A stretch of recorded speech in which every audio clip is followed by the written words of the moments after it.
Hello everyone, welcome back to Nunar, where today we're going to be talking about population and what happens when it crashes and how to rebound. For those of you who are doing your GCSEs around this time, this may be helpful because it's a case study for questions about population policy. But really, the main aim is to look at what can happen when you try to what can happen to when you try to prevent birth, and if it's even possible to rebound. In the case of Singapore, it's very it's not very it wasn't the rebound hasn't yet happened. Not yet, at least. Well, not partially. So Singapore is a country that had a high birth and fertility rate. Like in 1957, the fertility rate was 6.4. That's reaching levels of developing countries today.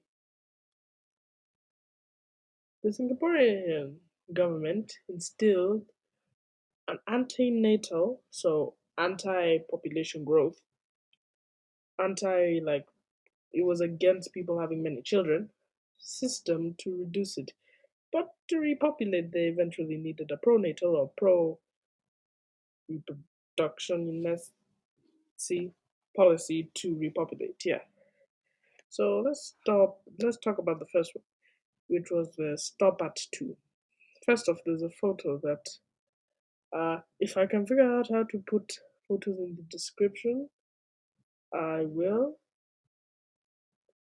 There's a photo that was where it has the first, the top bit. It says the more you have, the less they get, and like lower is two is enough, and then there's a photo of two girls look like siblings, and then it's by family plannings, and then uh it says at the bottom, family planning slash sterilization information service, telephone 538766, or go to your nearest maternal child health slash family planning clinic.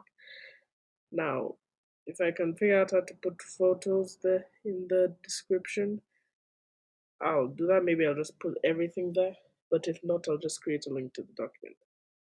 So, let's go to the impact. So let's talk about what this policy was.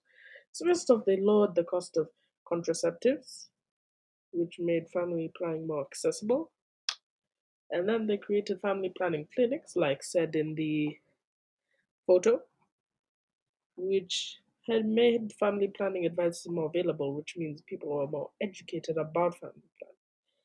They publicized through the media the advantages of having a small family. You can see that in the more you have, the less they get. The slogan, well, not the slogan, but the top bit of that photo. It'll all make sense once you read the document. Uh, they introduced financial incentives for smaller families like free education, healthcare benefits, maternity leave, free and tax relief. But at larger families, the support stopped. And then, like I said earlier, they organized the Stop at Two media campaigns, and they legalized abortions and sterilizations in certain circumstances. So, what did this lead to? First off, the fertility rate absolutely crashed from like 6.4 in 1957 down all the way to 1.2 in 2011. Uh, then the change in birth rate was more dramatic because the change in birth rate was more dramatic, and it also caused more development in the nation of Singapore because women followed careers rather than starting a family. This meant that the birth rate fell because the factors did not. This also meant that The policy wasn't really the main driving factor. Sure, it was a factor, but it wasn't the main factor to the fall in population. Yeah. Now, because there were less people, the big now surprisingly, uh, there was falling economic growth in the tax base, which shouldn't economically make sense because they spend less on younger dependents, which means there's more money for like investments, for example. So that doesn't make sense, but it happened, and the tax base also fell, which again, I think the tax base uh, un, should have been unaffected, and in fact, it should have been increased because if people are chasing their careers more now, they have more. What's the word? They can progress further, get high paying jobs, and thus the government can charge them more taxes. And the population started aging, which put pressure on health and pension services. Now, if we're talking about the impacts that are long term, then the third thing that I said about falling economic growth and the tax base, that makes more sense because you can't tax people who are not earning an income. Sure, you can tax their welfare benefits, but that just means you're giving them less. And because of the aging population, job vacancies were not being filled. 40% of the workforce was filled by migrants. This wasn't sustainable, as migrant work can be unreliable as you don't know how long they'll stay for. So, now let me just uh, show you, well, not show you, let me just, there's a table. So, in 1957, fertility rate was 6.4. In 1965, just 8 years later, it had dropped to 4.8. And then 10 years later, it had dropped to 2 in 1975. In 1985, I dropped to 1.6. In 1995, there was a bit of a rebound, but in 2000, but by 2005, it had crashed even more to 1.4. And then 2011 and 2012, it had hit its lowest point yet at 1.2. So by 19, no, not by 19, by 2011, the population pyramid had changed a lot. Uh, First off, there was slightly more females than males. Most certainly at the older ages. In the younger ages, there were slightly more males than females. But the middle had really expanded and the top were getting larger. Like above, like there were still over 60,000 people who were aged, there were nearly 120,000 people, males, who were aged more than 60. And there was like 10,000 who were aged nearly 90. So yeah, there was a lot. They were getting old. So now they changed the policy in 1984. Now, as I said earlier, the table, the fertility rates, it had a brief comeback, but then it didn't complete completely prevent the crash. So yeah, they changed policies in 1984, and they officially changed it in 1987. And this policy was now called Have Three. So first off, it was targeted at young, well-educated women. This is because they were the most likely to afford many children. Now, the new population pyramid gave benefits to higher educated mothers who had they still gave benefits to higher educated mothers. It's just that the primary goal was to give incentives to newly married couples, to produce 3 or 4 children. Now, qualified women would receive £3,750 for each of the 3 children that they had.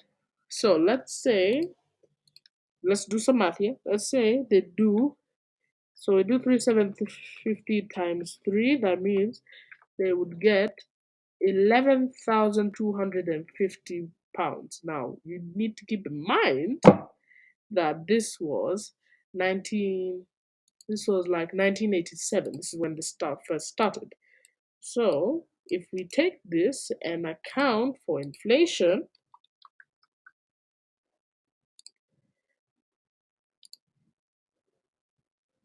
1 second, uh, uh,